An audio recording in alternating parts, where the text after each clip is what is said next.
de l'éclair et qui évolue jusqu'à ce qu'on ne distingue plus le mythe de la réalité.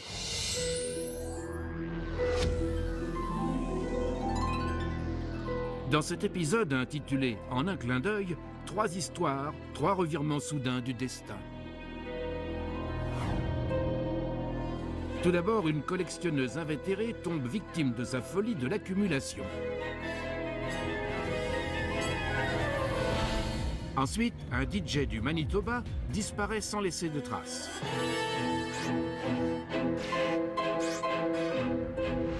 Et pour finir, une étudiante en médecine va amèrement regretter d'avoir cédé à ses camarades.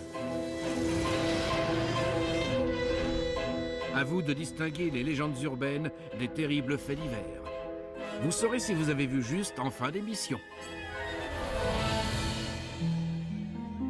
Et tout de suite, notre première histoire, la collectionnite. Lenka Sullivan prend le temps d'apprécier les petits plaisirs de la vie. Elle sait qu'ils peuvent disparaître en un clin d'œil. J'ai bien cru qu'on allait y passer. Nous sommes en 2005. Pour les Sullivan, la retraite ne se passe pas exactement comme prévu. Une étrange obsession a pris possession de Lenka. J'aime les poupées, les petites, les grandes, toutes celles qui me tombent sous la main. Je suis une collectionneuse. Mon mari dit même que c'est pathologique. Lenka alimente son obsession en écumant les brocantes de la région et ses trouvailles s'accumulent. Notre maison est devenue un véritable musée de collections diverses et variées. Mais elle était pleine. On n'avait plus 1 centimètre carré de vide. Les objets avaient pris possession de la maison. Son mari la supplie de libérer un peu d'espace. Je lui ai dit, pas question. Le pauvre, il a dû se faire une raison. Lenka a accumulé plus de 5000 poupées. Rien ne semble pouvoir l'arrêter. Jusqu'à ce jour fatal, juste avant Noël.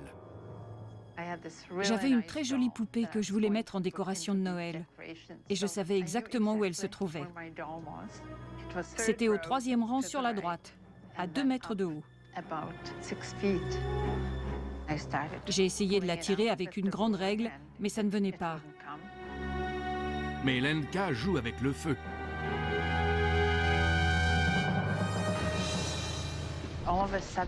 Tout d'un coup, tout s'est écroulé. Je suis tombée de mon tabouret et des tas de boîtes se sont abattues sur moi. Je crois que j'ai perdu connaissance.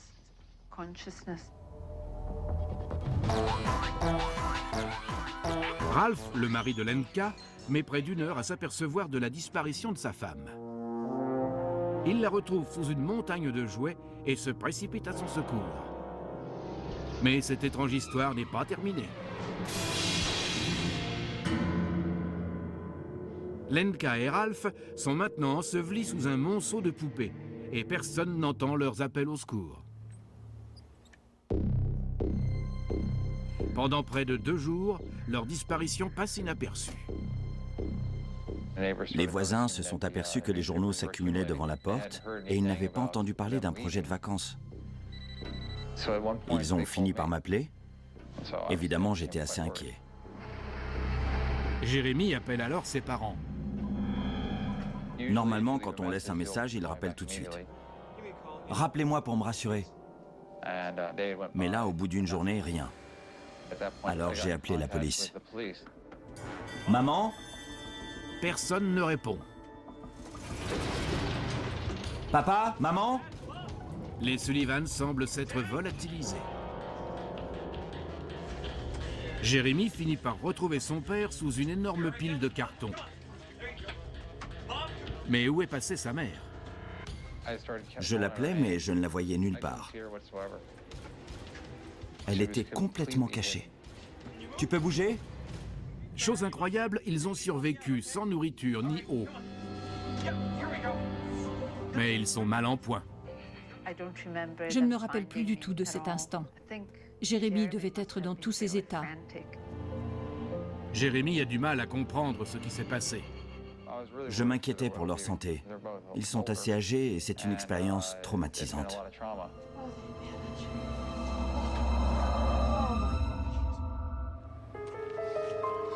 Ralph et Lenka passent quelques jours à l'hôpital. À leur sortie, Jérémy les installe chez lui. Leur maison est trop dangereuse. Je lui ai dit qu'elle allait devoir se débarrasser de ses poupées. C'était difficile. J'étais très attachée à ma collection. Mais je ne voulais pas qu'il arrive encore une catastrophe. Il faut vider la maison. Jérémy et Ralph s'attaquent à cette tâche vertigineuse.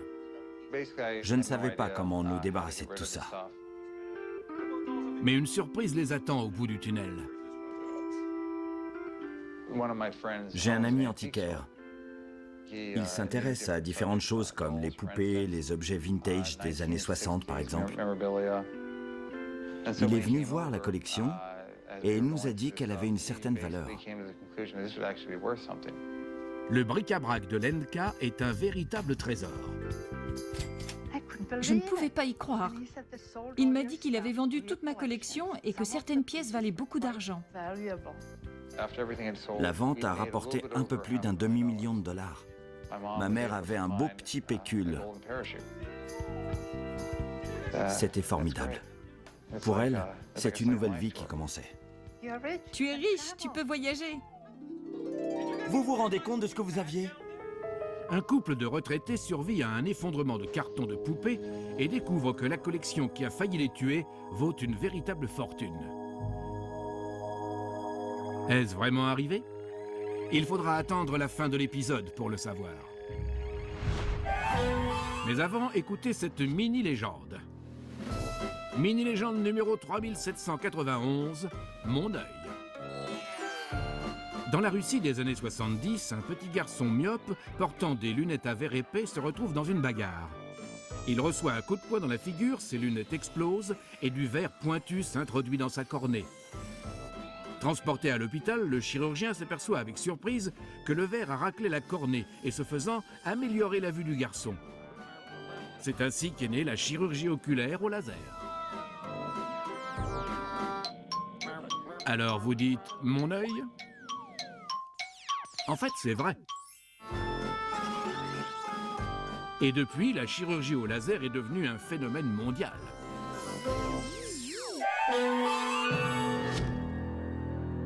Légendes urbaines, ce sont 3 histoires.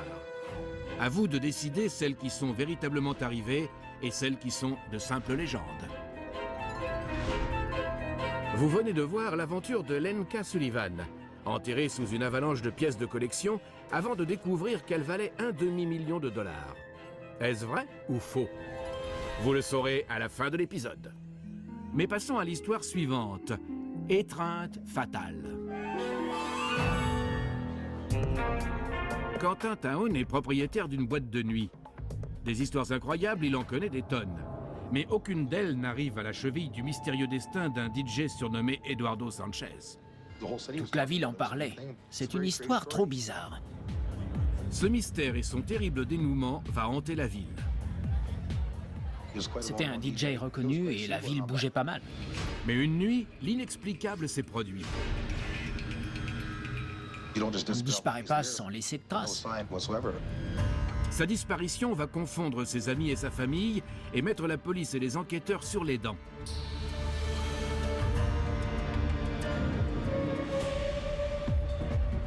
En 2002, Eduardo est le DJ qui monte à Winnipeg. Ça marchait bien pour lui, l'avenir lui souriait. Une nuit d'octobre, après une session, Eduardo se détend avec des amis. Il se rend compte qu'il n'a plus de liquide. Il est sorti pour fumer et tirer de l'argent. Il a croisé des amis qui allaient à une fête. Ils l'ont invité à se joindre à lui, mais il a refusé. La suite, Eduardo l'ignore encore.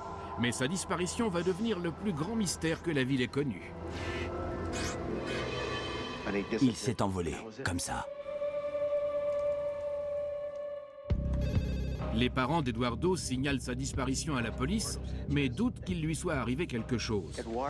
Il n'avait aucun ennemi. Alors où est-il? Est-ce qu'il enchaîne les fêtes? Est-ce une mauvaise plaisanterie? Ou bien lui est-il vraiment arrivé quelque chose? Ses amis ont une explication toute simple. Il travaillait beaucoup. Il disparaissait souvent un jour ou deux. Mais les semaines passent. La police a vérifié ses appels téléphoniques, ses mouvements bancaires, ses comptes Internet. J'enquête sur la disparition d'Eduardo Sanchez. Mais aucune trace du DJ. Ses amis commencent vraiment à s'inquiéter. Tout le réseau s'est mobilisé pour le retrouver. Les DJ ont collé des affiches. Mais la recherche ne donne rien. Des tas de rumeurs ont commencé à circuler. La police décide de fouiller le club. Ils ont retourné tout l'immeuble. Mais la fouille ne donne pas le moindre indice. Qu'a-t-il bien pu arriver à Eduardo? Il s'est évaporé.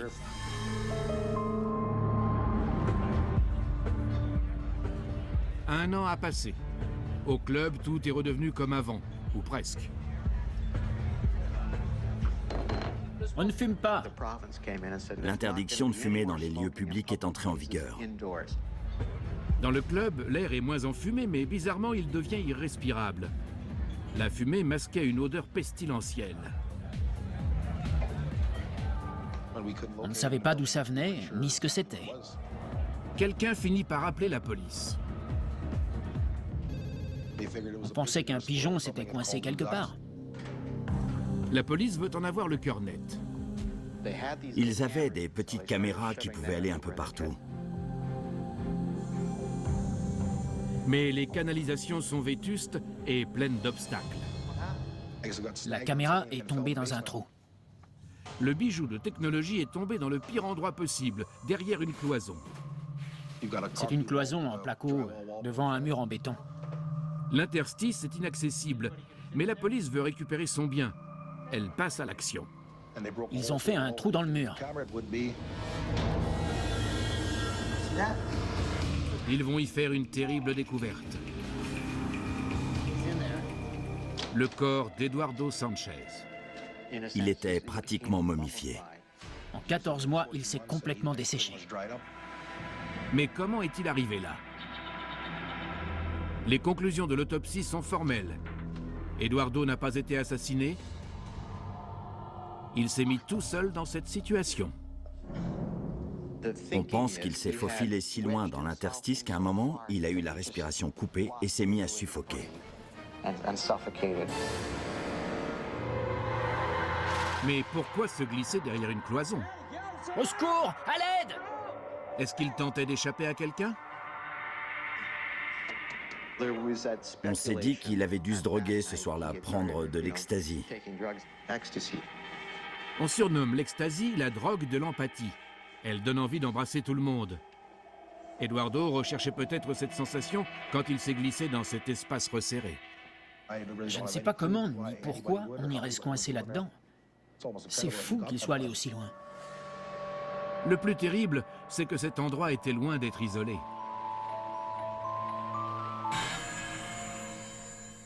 Le pire, c'est que cette cloison était derrière une pièce où on se retrouve entre nous pour se détendre.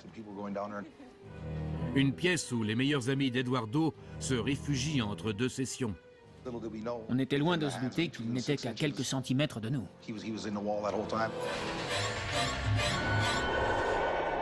C'est une histoire qui vous marque à jamais.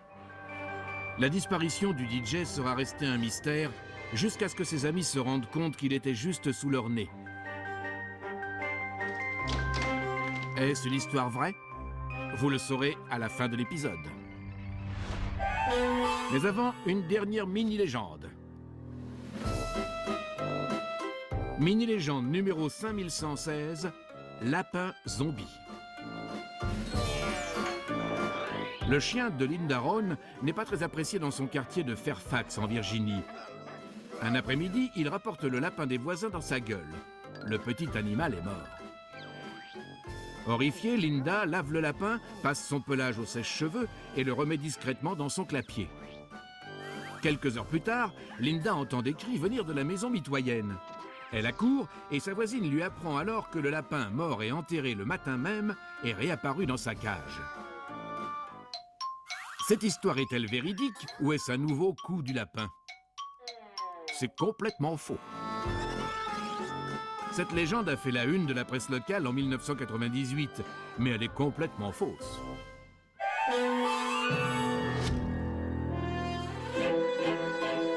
Légendes urbaines, ce sont trois récits incroyables. À vous de distinguer l'ahurissante vérité du canular éhonté. Pour l'instant, on a vu l'histoire de Lenka Sullivan, enterrée sous sa collection de poupées. Et la tragédie du DJ qui s'est momifié derrière une cloison. Fait réel ou légende? Vous le découvrirez dans quelques instants. Mais avant, voici notre dernière histoire. Nous l'avons intitulée « Une histoire raide dingue ». Michelle North est médecin dans le Michigan. Elle se remémore toujours ses études avec plaisir. J'ai adoré l'école de médecine, une expérience complètement nouvelle. Mais un terrible incident l'a pourtant traumatisée à vie. Je me souviendrai toujours de cette sensation, des sueurs froides et de mon cœur qui battait la chamade. Ce conte macabre se situe en 2001. Michelle est alors en première année de médecine et commence les dissections de cadavres. On sait d'avance que les cours d'anatomie sont très difficiles à supporter et qu'il faut avoir le cœur bien accroché. Chacun se prépare psychologiquement à voir des cadavres étendus dans la salle. Les étudiants sont répartis en binôme pour toute la durée du semestre. 95% du temps, la tête est couverte de bandages pour éviter qu'on se rende compte que ce cadavre est une personne. Mais ça ne fonctionne pas toujours. C'est une expérience morbide. L'odeur, la raideur cadavérique, ça vous déboussole complètement. Et Michelle n'est pas au bout de ses peines.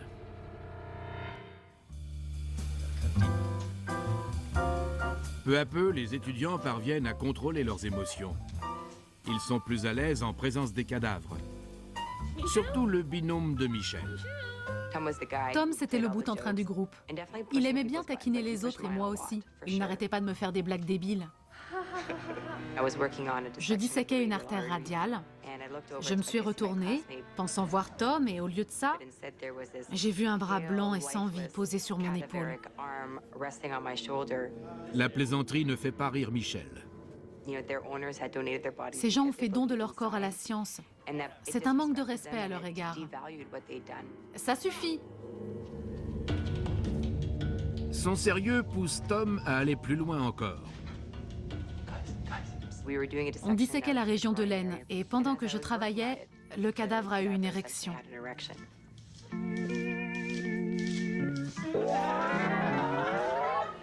C'est n'importe quoi. Tom avait inséré un cathéter dans les parties génitales de cet homme et il les faisait gonfler avec une pompe. J'ai trouvé ça écœurant. C'était vraiment déplacé. Le reste du groupe trouve la blague excellente. Pour eux, Michelle est trop tendue. Michelle, c'était pour rire. Ils m'ont mis sous pression. On me poussait à participer. J'ai compris que si je voulais faire partie du groupe, il fallait que je montre de quoi j'étais capable.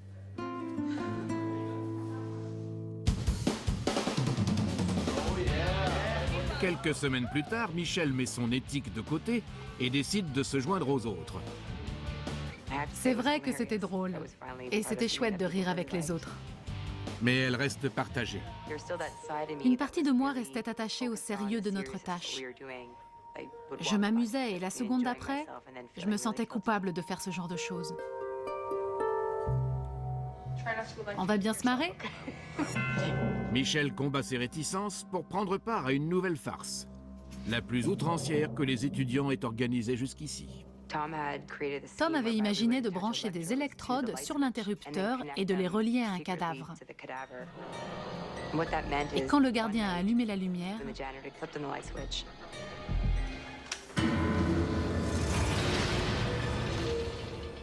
Le cadavre s'est dressé sur son séant et le gardien a complètement paniqué.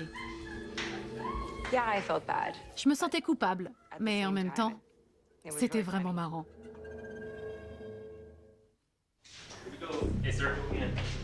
Deux semaines plus tard, Michel arrive en salle de dissection sans se douter de ce qui l'attend. C'était la fin du semestre et on attaquait la dernière partie du corps à disséquer, le visage et la tête. On enlève les bandages et Michel voit alors quelque chose qui lui donne encore à ce jour des cauchemars. C'est pas vrai. J'étais complètement perdue.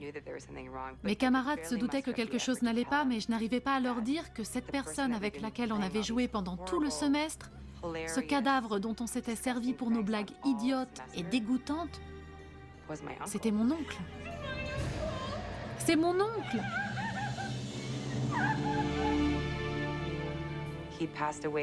Il était décédé un mois avant le début des cours d'anatomie. Je me sentais méprisable, je l'avais trahi. J'avais compromis mon intégrité en m'abaissant à faire ces blagues, et en plus, je les avais commises sur un être qui m'était cher. Une étudiante cède à la pression de ses pairs et met en scène des plaisanteries morbides sur son propre oncle. Est-ce vraiment arrivé? Vous allez maintenant connaître la vérité sur ces trois récits. Tout d'abord, l'histoire de Lenka Sullivan, qui, victime de sa folie de l'accumulation, manque de périr enterré sous sa collection et découvre ensuite qu'elle vaut des centaines de milliers de dollars. Fait réel ou fiction? Je ne pensais pas qu'une telle chose pouvait m'arriver. Et d'ailleurs, ça ne m'est jamais arrivé. Je m'appelle Zvatka Hermanek et cette histoire est fausse. Il s'agit bien sûr d'une légende urbaine, mais les collectionneurs sont des sujets très populaires dans le folklore d'Internet. Ensuite, c'est la tragédie d'Eduardo Sanchez, un DJ disparu pendant 14 mois, qu'on a retrouvé momifié derrière une cloison. Bonjour, je m'appelle Bruce Owen.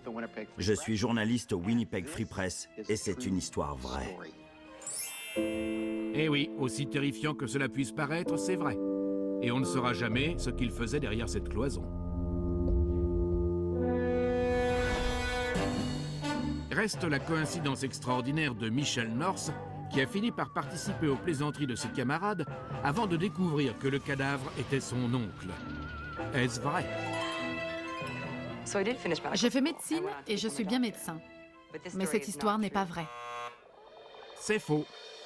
Un grand nombre de légendes urbaines racontent des histoires de cadavres. Les étudiants en médecine en raffolent, car elles leur permettent de se distancier de leur sujet. C'est la fin de cet épisode. Avez-vous su faire tomber le masque du mensonge pour découvrir la vérité? Sinon, pas de panique, vous aurez l'occasion d'affûter votre jugement lors du prochain épisode de Légendes urbaines.